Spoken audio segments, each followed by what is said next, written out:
سلام به همگی. تا حالا شده به این فکر کنید که وقتی چهره مادرتون یا حتی چهره یه غریبه جذاب توی خیابون رو میبینید، دقیقاً توی کلتون چه اتفاقی میفته؟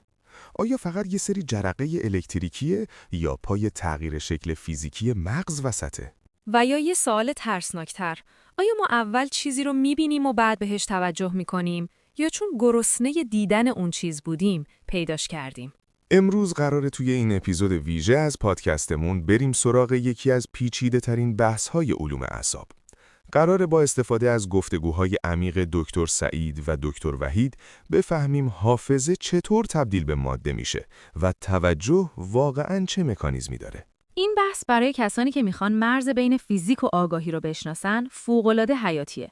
در واقع قراره بفهمیم چطور درک ما از دنیا ساختار بیولوژیکی ما رو بازسازی میکنه. خب نسیم، بیا از پای شروع کنیم. طبق صحبت‌های دکتر وحید که توی منابع به عنوان دکتر سرچ لایت هم شناخته میشه، وقتی ما به چیزی نگاه میکنیم، مثلا وقتی من الان دارم به تو نگاه میکنم، از نظر فیزیکی چه اتفاقی میفته؟ ببین سینا، دکتر وحید داستان رو خیلی قشنگ از فوتون‌ها شروع کرد. فرض کن تصویر تو میخوره به چشم من. در واقع فوتون‌های نور بازتاب میشن به شبکیه یا همون رتینا. اونجا ما یه سری گیرنده داریم به اسم فوتوریسپتور که طول موج‌های آبی، قرمز و سبز رو میگیرن. یعنی دقیقاً مثل سنسور دوربین دیجیتال؟ دقیقاً. این گیرنده‌ها انرژی فوتون رو تبدیل میکنن به جریان الکتریکی.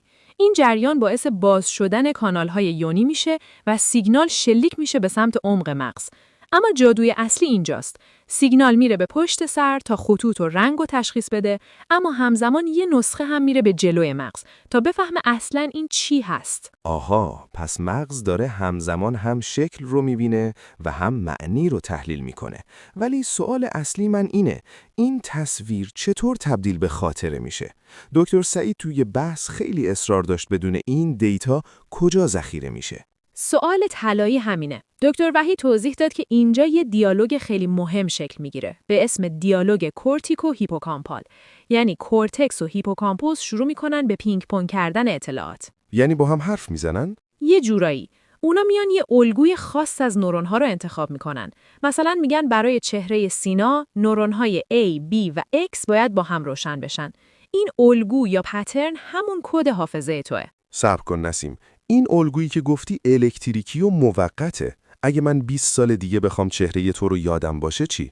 برق که نمیتونه 20 سال تو سیم بمونه. دکتر سعیدم هی میپرسید فیزیکالی کجا سیو میشه؟ احسنت. اینجاست که بحث میره سمت بایوفیزیک مولکولی. دکتر وحید یه نکته شاهکار گفت. حافظه در نهایت تبدیل میشه به تغییر ساختار پروتئین ها. پروتئین؟ یعنی مغز من فیزیکی تغییر شکل میده؟ بله.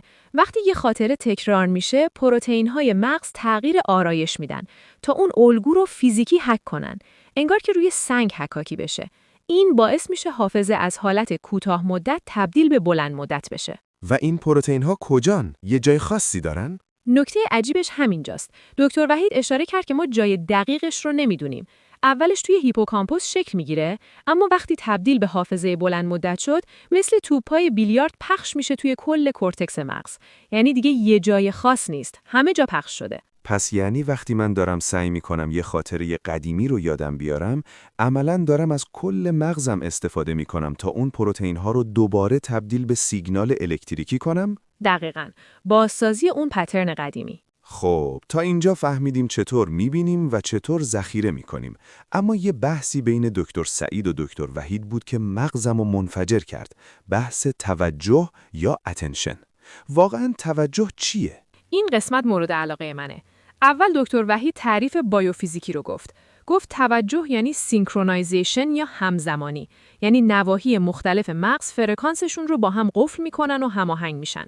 مثل اینه که چند تا ساز مختلف توی ارکستر یهو شروع کنن یه نوت رو با هم زدن. این تعریف فنی بود، اما دکتر سعید یه تعریف فلسفی و شناختی خیلی عمیق داشت. یادته؟ بله. دکتر سعید گفت توجه یعنی تمرکز تجمیع شده قوای ادراکی بر یک محرک خاص. ایشون گفت توجه مثل اینه که تمام تارهای حواس پنجگانه ما به هم بافته بشن و نوک‌کیز بشن سمت یه موضوع. و اینجا بود که اون مثال شکارچی یا طلب ادراک پیش اومد. آره، دکتر سعید یه سوال چالشی پرسید.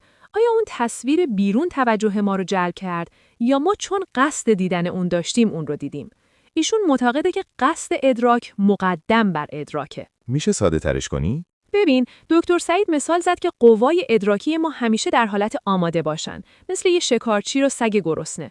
وقتی مثلا مدتی همسرتو ندیدی، مغزت گرسنه دیدن اونه. برای همین توی خیابون همش دنبال اون الگو میگردی. پس یعنی ما منفعل نیستیم که دنیا برامون تصمیم بگیره به چی نگاه کنیم.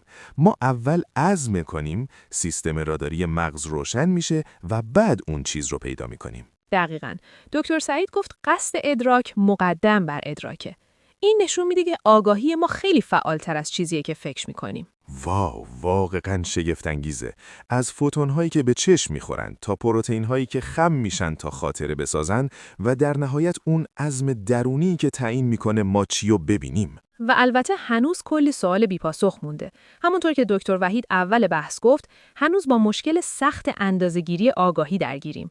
اینکه چطور بفهمیم یه نفر واقعاً آگاهه، هنوز یه معمای بزرگه. رفقا، به نظر شما کدومش درسته؟ آیا شما اول تصمیم میگیرید ببینید و بعد میبینید یا محیط شما رو مجبور میکنه؟ مثال شکارچی گرسنه دکتر سعید براتون منطقی بود؟ نظراتتون رو برای ما بفرستید. تا درودی دیگر مراقب نورون‌ها و پروتئین‌های مغزتون باشید. بدرود. خدا حافظ.